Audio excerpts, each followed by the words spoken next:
안녕하세요. 김쌤입니다. 이번 시간에는 2026년 3월의 시험본 2회차죠. 생산 1급 필기 문제 한번 풀어보도록 하겠습니다. 자, 바로 시작을 할게요. 1번 문제입니다. ERP 및 스마트 ERP에 대한 설명 가장 적절한 것은 했습니다. 자, 스마트 ERP는 인공지능, 빅데이터, 사물인터넷, 블록체인 등의 신기술과 융합하여 보다 진화된 기업 경영이 가능하게 되는 비전산 시스템이다. 아니죠. 전산 시스템이죠. 오히려 더 고도화된 IT 기술을 이용한 정보 시스템이라고 볼 수 있습니다. 1번 틀렸다. 자, 비즈니스 애널리틱스는 지리 및 보고와 같은 기본적인 분석 기술만 지원한다라고 되어 있는데 예측 및 분석, 최적화까지 포함한다. 그래서 틀렸다. 기본적인 것뿐만 아니라 다른 기능도 제공한다.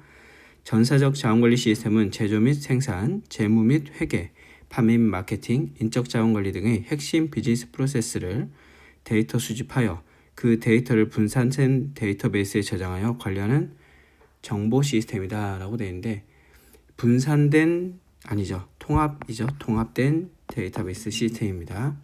스마트 ERP는 인공지능 기반의 빅데이터 분석을 통해 최적화와 예측 분석이 가능하며 합리적인 의사결정이 가능하고 제조업에서는 데이터 처리 및 분석 기술을 통해 생산 자동화를 구현하고 ERP와 연계하여 생산 계획의 선제적 예측과 실시간 예측이 가능하다. 이게 가장 맞겠네요. 그래서 스마트 ERP는 AI 분석을 기반을 통해서 우리가 알고 있는 최적화, 예측 분석, 실시간 의사결정을 지원한다. 이 내용을 좀 풀어쓴 것 같습니다. 자, 2번입니다. 2번은 스마트 팩토리와 사이버 물리 시스템에 대한 설명, 적절하지 않은 것. 스마트 팩토리에서 가장 생성되는 정형 및 비정형 데이터를 인공지능 기법을 이용하여 예측, 추측, 최적화 문제를 해결할 수 있다. 괜찮습니다. 1번 지문은 맞는 지문이죠.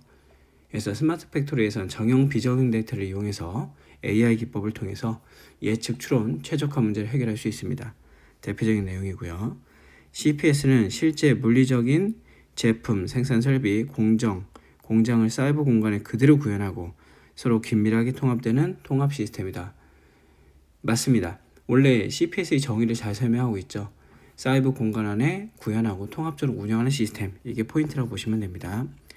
CPS는 반복적인 규칙 기반 작업이 특화되어 있으며 알고리즘을 이용하여 의사결정을 내릴 수 있고 기계학습을 통해 작업을 최적화하는 등 지능적 자동화가 될 수 있다라고 되어 있는데 여기서 포인트는 반복적인 규칙 기반의 작업의 특화, 이 내용이 좀 잘못된 거죠. CPS는 단순 규칙 기반 자동화만 특화된 게 아니라 현실과 가상을 실시간 연계하고 지능적 의사결정을 해주는 게 맞습니다. 1번은 이 지문이 좀 잘못되어 있다.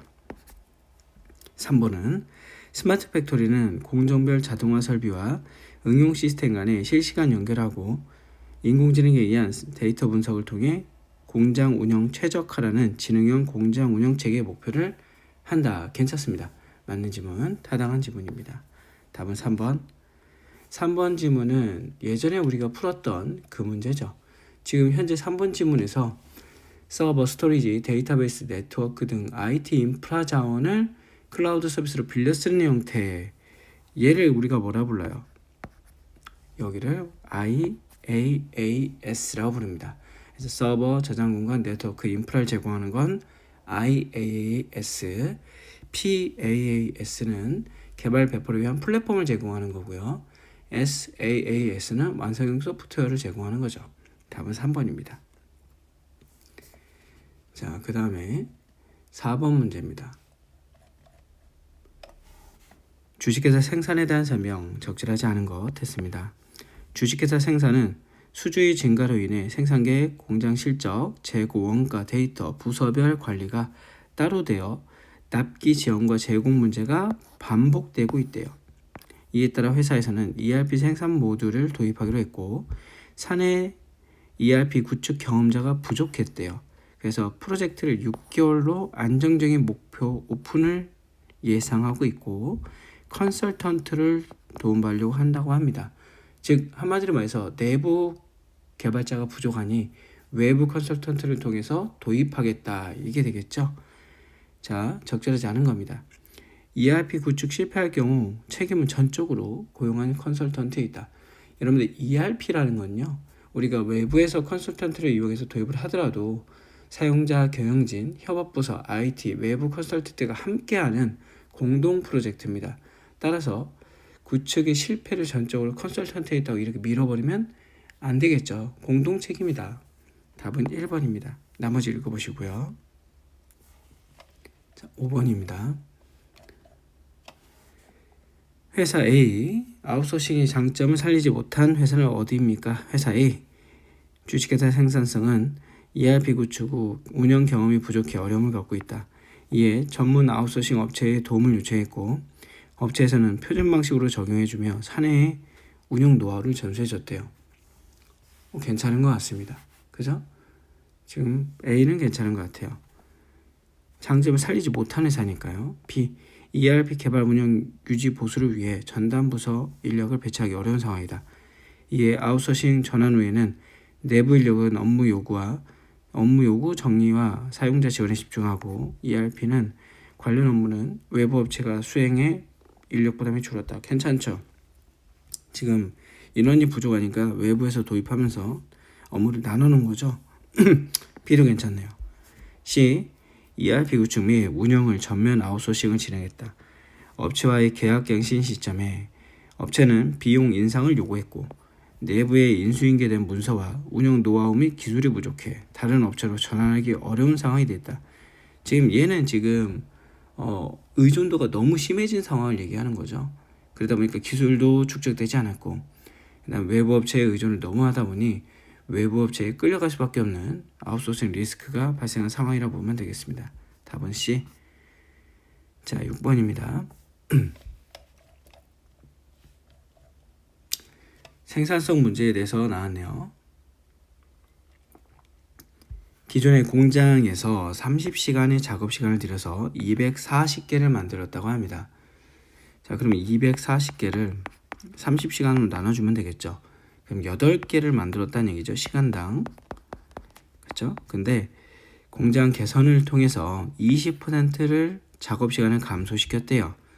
자, 그럼 작업 시간을 우리가 보통 보면 20시간, 24시간을 줄였네요. 맞나요? 30시간이니까 24시간을 줄인 거죠.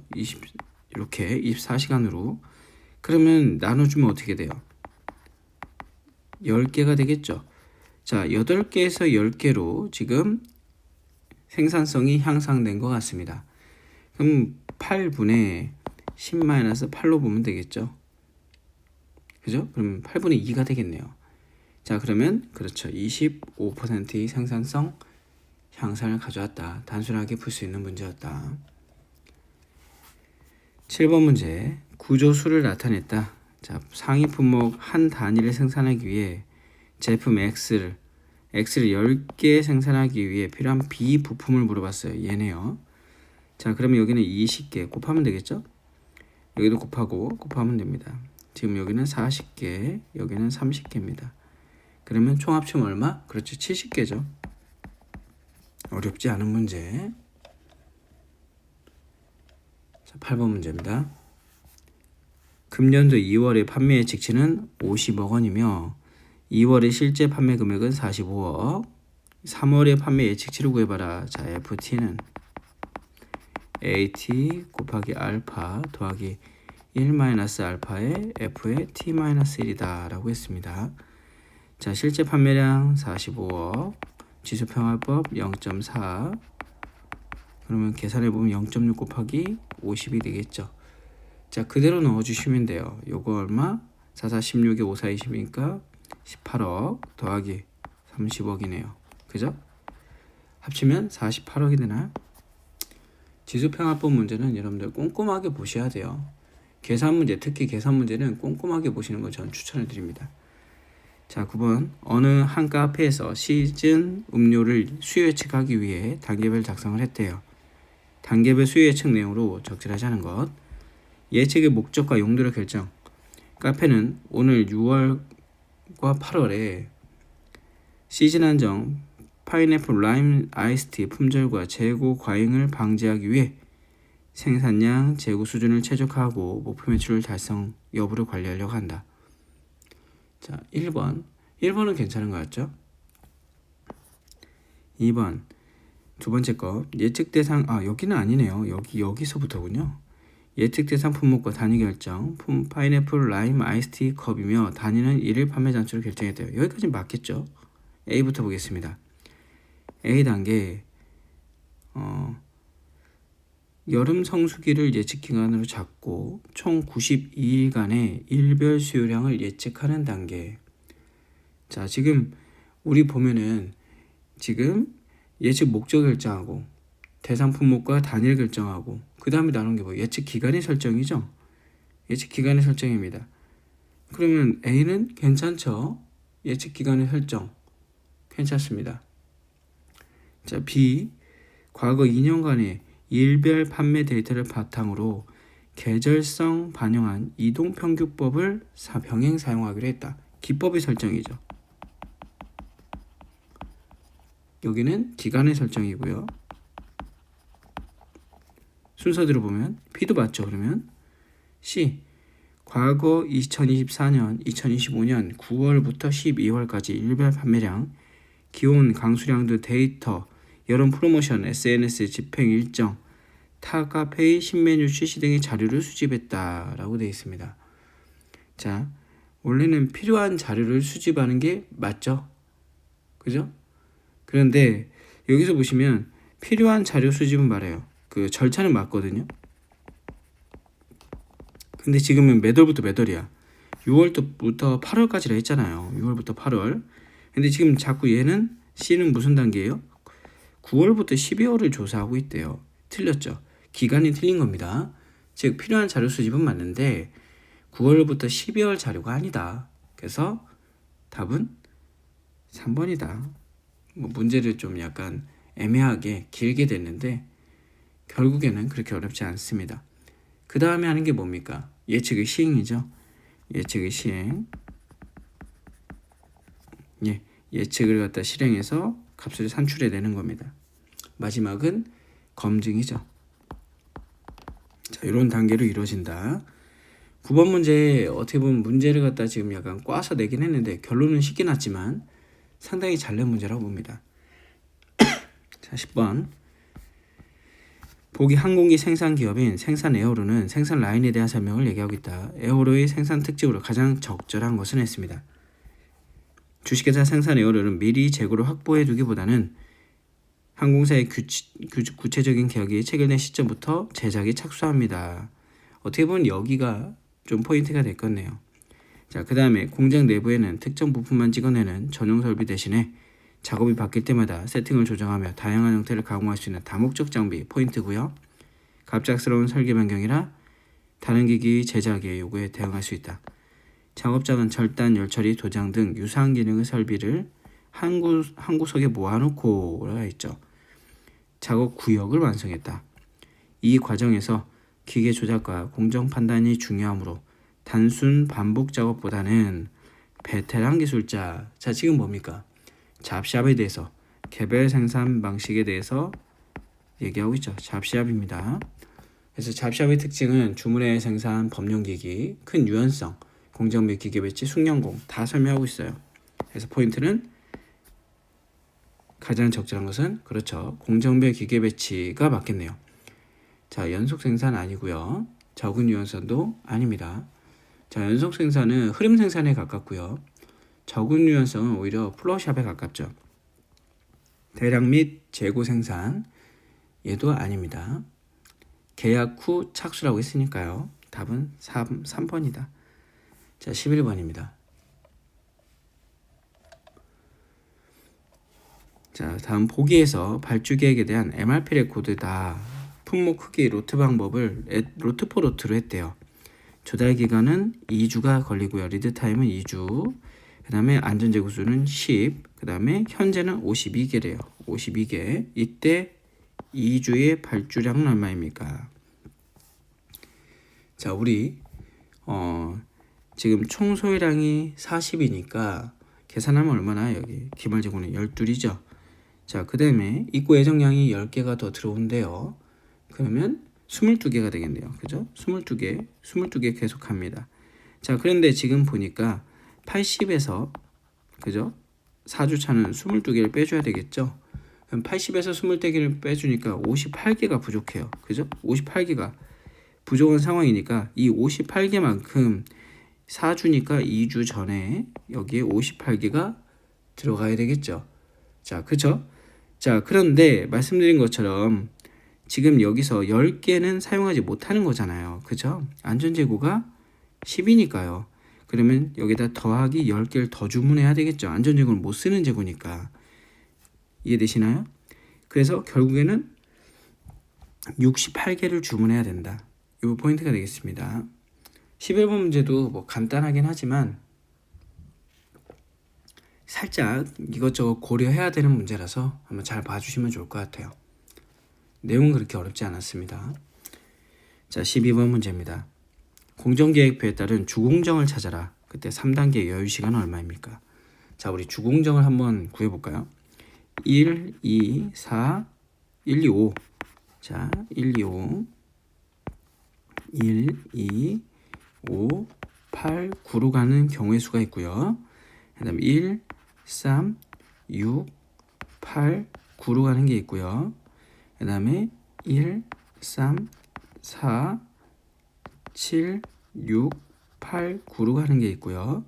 1, 4, 7, 8, 9로 가는 게 있네요. 자, 그랬을 때 지금 경우의 수 한번 볼까요? 3일, 4일, 6일 그러니까 17일이고요. 그 다음에 이렇게 직선으로 이렇게 가는 거는 3, 4, 5, 4니까 8, 16일인가요? 16이고요. 자, 그 다음에 요렇게 돌아가는 거 보겠습니다. 그럼 3, 5, 17일이고요. 그 다음에 이렇게 넘어가는 거는 자, 볼까요? 3, 4, 5, 4, 4니까 4, 3, 12, 17일. 그 다음에 이렇게 가기도 하겠죠. 이렇게. 그 다음에 8이니까 16입니다. 자, 지금 영구수를 다 한번 따져봤는지 한번 체크를 해보겠습니다. 1, 2, 4, 8, 9 그죠? 그 다음에 1, 3, 6, 8, 9 이렇게 되면 헷갈리거든요. 우선은 따져보고 자, 그 다음에 얘는 지금 보니까 17일짜리가 똑같은 게 계속 나오는데요. 17일짜리가 어쨌든 지금 보면 17일 3단계 여유를 구해봐라. 이 문제가 지금 약간 우선 3단계 이 주공정을 구하기 전에 3단계의 슬랙을 한번 얘기했거든요.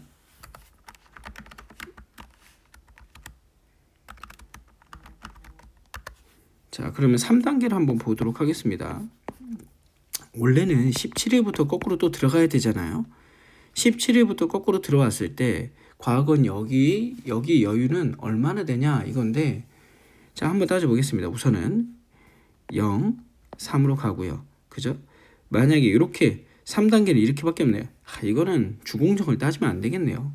주공정을 따지면 안 되고 우선 주공정을 구하는 건 맞습니다. 주공정을 따질 건 아니고 17일부터 거꾸로 한번 역산을 해보겠습니다. 자, 그러면 여기가 17일부터 자, 역산해 보면 13이 되고요. 그죠? 13에서 넘으면 8이 되고요. 8에서 넘으면 4가 되겠네요. 그죠? 그 다음에 경우의 수가 밑으로 또 내려가는 게 있죠. 13에서 9가 되고요. 9에서 4가 되네요. 어쨌든 이렇게 내려가나 저렇게 내려가나 4가 됩니다. 자, 그렇게 되기 때문에 결국은 후진 계산에서 17로에서 거꾸로 타고 가면 4가 된다는 얘기죠. 4가 됐을 때 과연 여기서 여유 시간은 얼마입니까? 라는 거죠. 그러면 여기서 4 빼기 3은 1이 되는 건 맞는데 요거는 좀 약간 말이 좀 나올 것 같습니다. 왜냐하면 저도 지금 계산을 아까 해봤었는데 주공정이 하나가 아닌 것 같아요. 주공정이 똑같은 게 17일짜리가 2개가 나오는 것 같아서 여러분들이 보면 좀 나중에 이 문제는 체크하고 보셔야 될 것 같습니다. 다시 한번 문제를 풀어주시고요. 지금 후진 계산을 한번 해보고 후진 계산했을 때 어떻게 나오는지 체크 한번 해보면 좋을 것 같습니다. 특별히 어렵게 낸 문제는 아니다. 후진 계산 문제가 똑같기 때문에 경우의 수가 그렇게 봐주시면 되겠습니다. 자, 그래서 여기서는 그냥 4 빼기 3이다 이렇게 보시면 편할 것 같네요. 자, 13번 문제.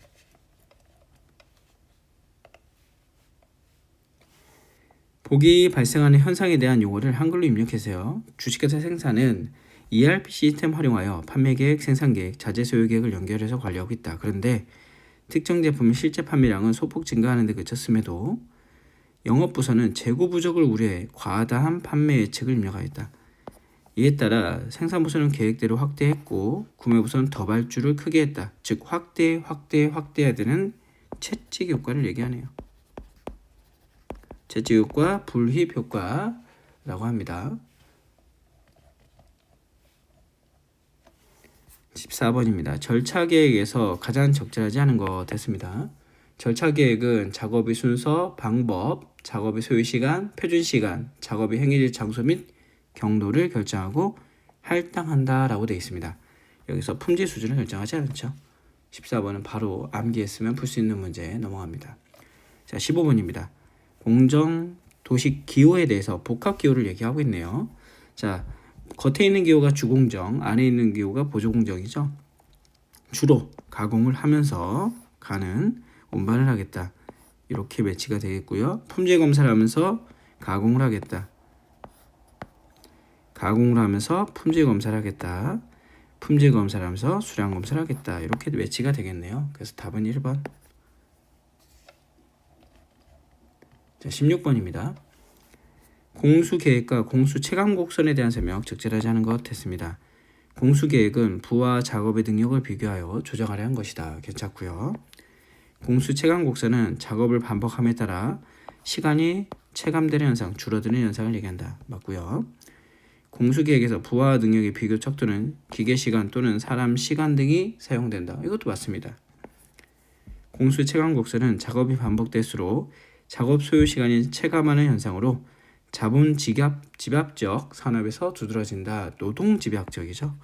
왜냐하면 사람이 일을 하면서 그 사람이 경험에 의해서 시간이 줄어드는 거라 답은 4번입니다. 17번. 제품 A와 제품 B 본작업과 재작업이 필요하다. 정보를 바탕으로 A와 B 작업장이 필요로 하는 인원은 몇 명인지 고르세요 라고 되어 있습니다. 자, 우선은 월 수요량 26,000개, 그 다음에 A는 그리고 B는 4,000개입니다. 작업 소요 시간은 A는 12분이 걸린대요. 그러면 26,000 곱하기 12분을 하면 A 작업 시간이 나오겠고 B 작업 시간은 4,000 곱하기 18을 하면 되겠죠. 자, 그러면 A 작업 시간은 얼마 걸려요? 312 000분이 나오고 그 다음에 B 작업은 그렇죠. 72,000이 나오겠네요. 계산하시면 됩니다. 자, 근데 얘는 분이잖아요. 그래서 여기서 지금 또 내용을 한번 보겠습니다. 시간으로 환산하는 게 따로 없네요. 우선은 그 대신에 밑에 보니까 재가공률이 5%, B는 여기도 5%, 그 다음에 6분 소요, 그 다음에 9분 소요가 되어 있습니다. 자, 그러면 여기서 우선은 여기다가 재가공률 시간, 재가공 시간을 또 구해볼까요? 0.05 곱하기 9 하시면 되겠고요. 그죠?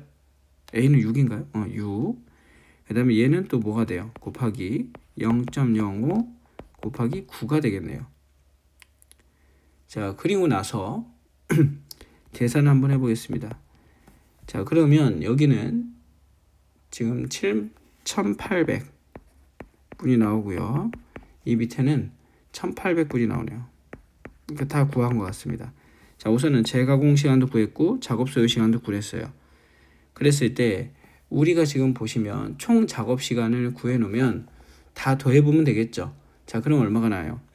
31만 2천 더하기 7,800 더하기 72,000 더하기 1,800 더하면 되겠습니다. 다 더하고 얘를 갖다가 결국에 시간으로 이제 환산을 해보겠습니다. 60으로 나눠주면 시간이 나오겠죠. 그러면 6560시간이라는 게 나오게 되고, 요 6560시간을 우리가 1인이 사람 하나가 월의 유효시간이 얼마냐 이걸로 따져보겠습니다. 자, 밑에 나오죠. 20일을 8시간씩 근무한대요. 160시간이죠. 자, 그러면 얘를 160시간으로 나눠볼까요? 그러면 41명, 그렇죠? 41명이 필요하다. 자, 지금 내용 이거 원래는 저 이거 별표 치시고, 요 문제는 품질기한 기사에 생산관리 부분에 나오는 내용이거든요. 근데 이게 이쪽으로 넘어와 있네요. 그래서 한번 그냥 여러분들 그 공수에 대한 내용인데, 공수에 대한 내용을 한번 참고로 봐주시면 좋을 것 같습니다. 이런 문제가 자주 나오지는 않을 것 같은데, 그래서 요즘에 자꾸 품질기한 기사에 있는 계산 문제 산식이 하나씩 넘어오는 것 같아요. 그래서 이런 것들 나오면 꼼꼼하게 한번 봐주시면서 참고해서 풀어주시면 좋을 것 같습니다.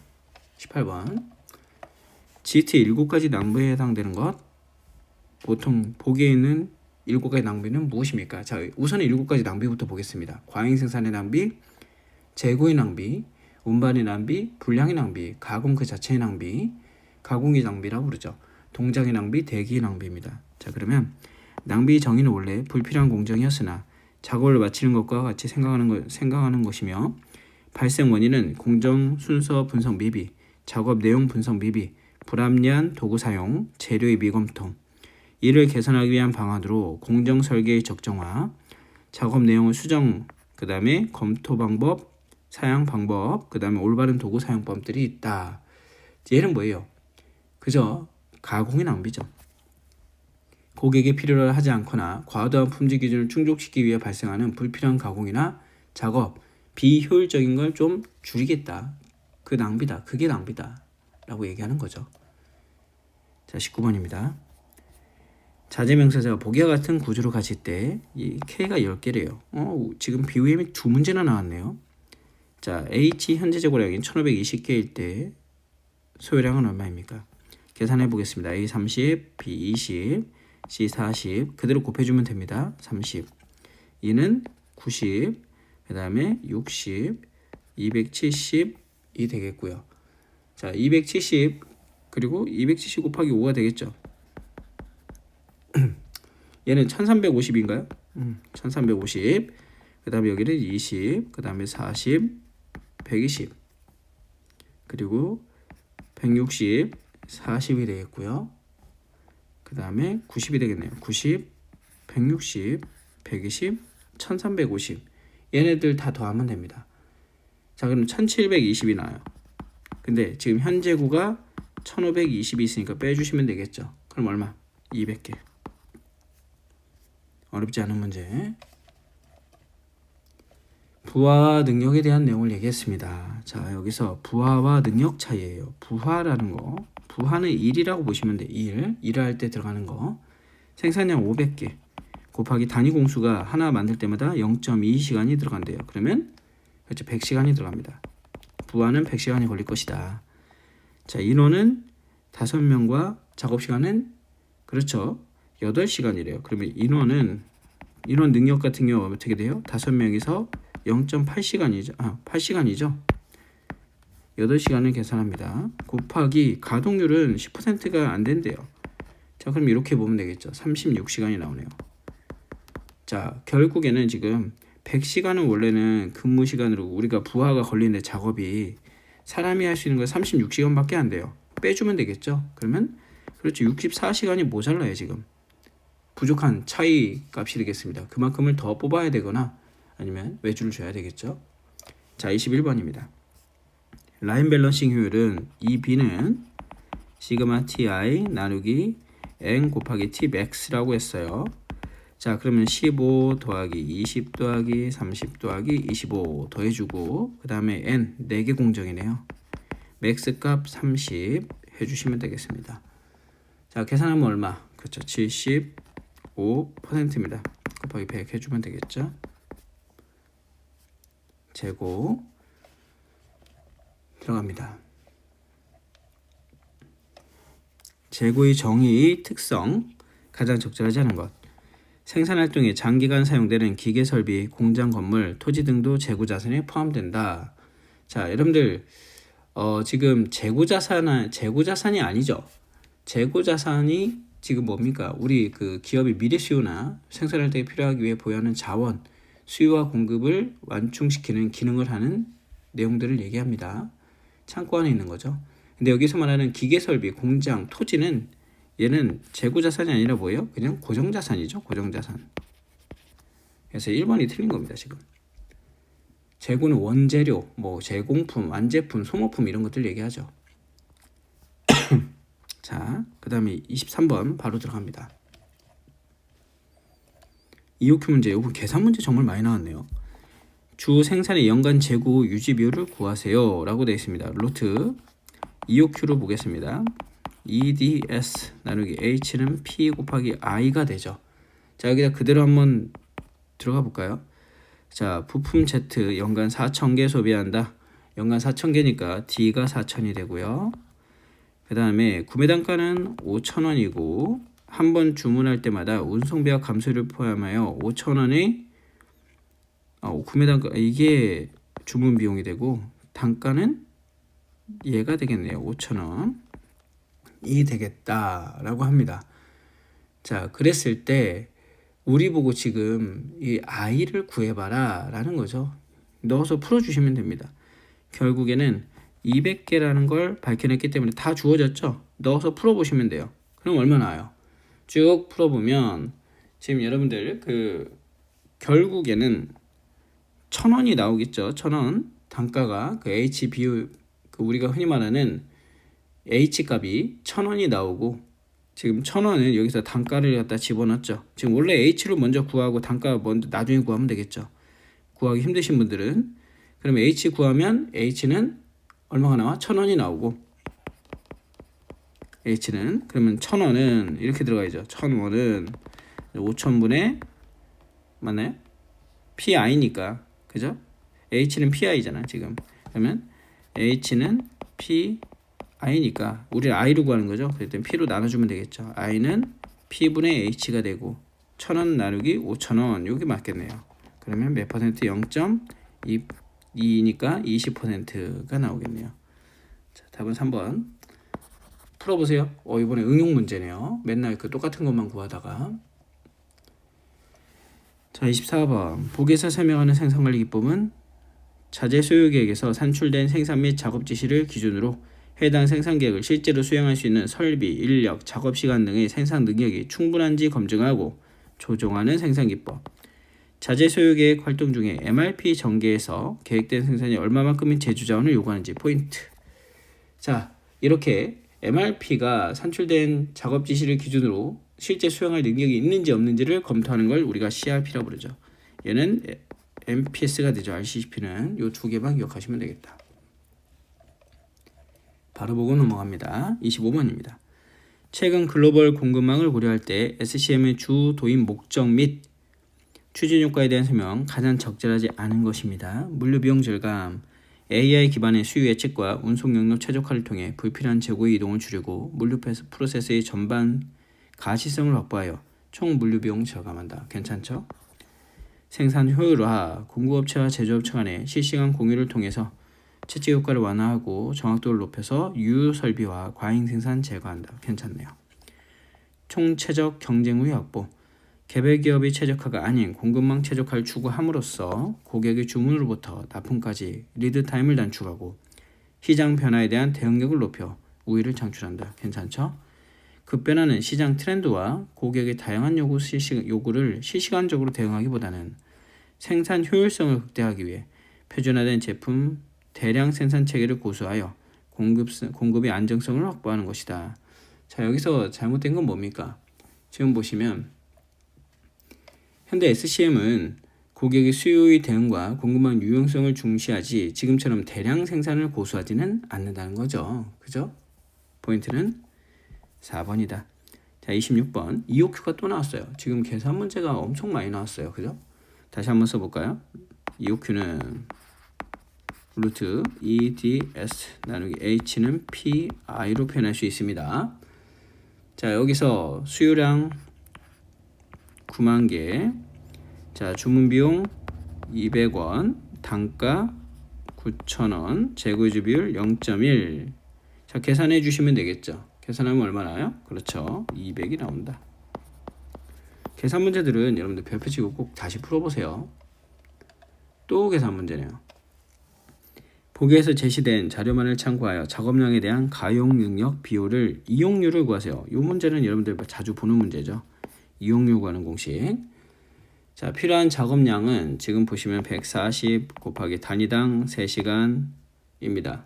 그러면 얘는 얼마 나요? 420시간이 나오죠. 420시간이 주어졌어요. 근데 가용 능력이 700시간이래. 자, 그러면 우리 420 나누기 700 하시면 되겠죠. 얘는 얼마 나와요? 그렇죠. 0.6이 나오고 곱하기 100% 해주면 60%가 나오겠습니다.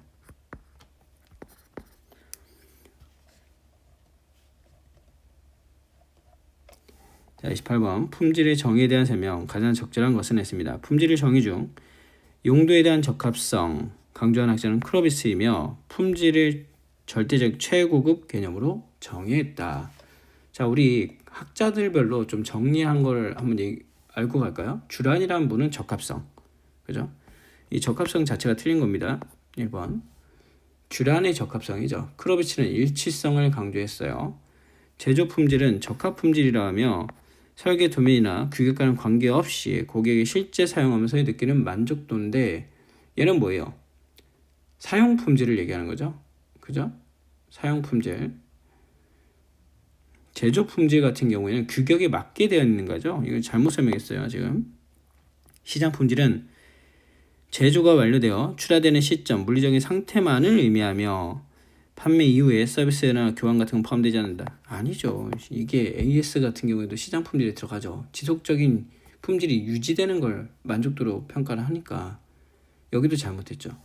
그죠? 사용기간의 만족도도 포함됩니다. 설계 품질은 소비자 요구를 실현하기 위해 기획 설계 단계에서 결정한 품질 수준을 말하며 설계 품질을 높이면 제조원가는 상승한다. 당연한 얘기. 4번이 맞는 지문입니다. 29번 TQM에서 강조하는 원칙 기억나시죠? 고품 총질하고 우리가 외웠던 것 같은데 고객 참여, 그 다음에 품질 설계, 품질 경영, 그죠? 품질 관리, 총체적 참여, 지속적 개선 활동 이렇게 보면 됩니다. 그래서 여기서 지금 적절하지 않은 건 뭡니까? 신속한 제품 개발 같은 건 없다. 30번 통계적 품질 관리에 대한 설명은 적절하지 않은 것입니다.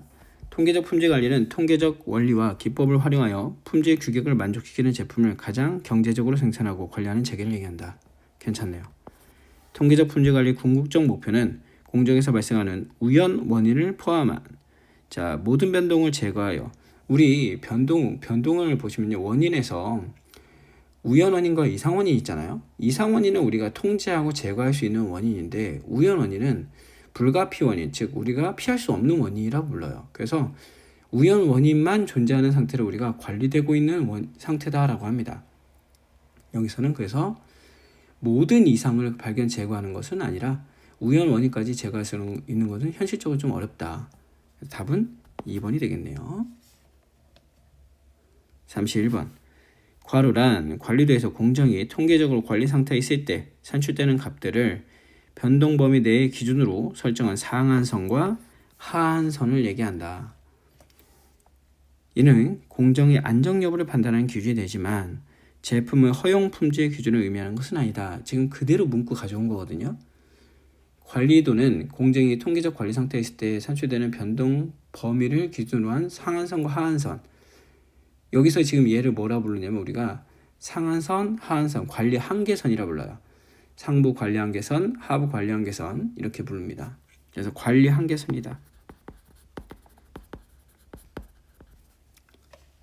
UCL과 LCL 이렇게 표현하죠. 보통은 그림으로 따지면 이렇게 우리가 보통 그림으로 따지면 정규분포도를 그리거든요. 이렇게 생겼잖아요. 이렇게 얘가 90도 틀어진 거라고 보시면 돼요. 한번 이렇게 흐름으로 가는데 이때도 상한선과 하한선이 있죠. 요게 바로 90도 틀어지면서 여기가 상한선, 그죠? UCL이 되고요. 얘가 ACL이 되겠죠. 센터 라인을 중심으로 해서 이어지는 겁니다. 계속 변동의 시간의 흐름에 따라 이어지는 거죠. 자, 32번 보겠습니다. KS에 대해서 물어봤네요. 한국산업규격에 의하면 물품을 판정 기준과 비교하여 양호, 불량, 판정을 내리는 것을 검사라고 지칭한다. 보기에서 설명하고 있는 상황에 적합한 검사 방식을 한글로 입력하세요. 검사의 수고와 시간이 별로 들지 않고 검사 비용에서 얻어지는 효과가 클 경우, 분량이 조금이라도 섞여 들어가면 안 되는 경우, 그때는 전수검사해야죠. 전수검사해야 됩니다. 자, 이번에는 지금 제가 문제를 풀면서도 계속 말씀을 드렸지만 계산 문제가 너무 많이 나오고 있어요. 계산 문제를 꼼꼼하게 봐주시면서 연습을 해주시면 좋을 것 같습니다. 자, 그리고 바로 이어서 실기를 들어갈 텐데, 지금 제 그 인사 책자가 나왔거든요. 그래서 인사 강의를 천천히 먼저 진행을 하려 합니다. 그래서 ERP부터 교재를 기반으로 해서 강의를 진행을 할 거고요. 한 주에 한 2강씩 3강씩 올라갈 것 같아요. 그래서 순서는 인사가 먼저 강의가 올라가고 나서 그 다음에 물류책이 나올 것 같아서 물류책 기반으로 해서 물류 강의를 올리고 마지막에 생산 강의가 올라갈 것 같습니다. 이렇게 해서 전체 강의 수는 한 40강, 30강 정도 생각하고 있거든요. 3, 40강 정도. 그래서 한 20분씩 잘라서 올릴 거라서 여러분들 보시기 편하게, 그리고 지금처럼 이렇게 패드로 볼 수 있도록 새로 패드로 볼 수 있는 영상으로 찍을 거거든요. 그렇게 봐주시면 될 것 같아요. 자, 오늘 여기서 마무리 짓고요. 다음에 실기풀이 하도록 하겠습니다. 수고하셨습니다.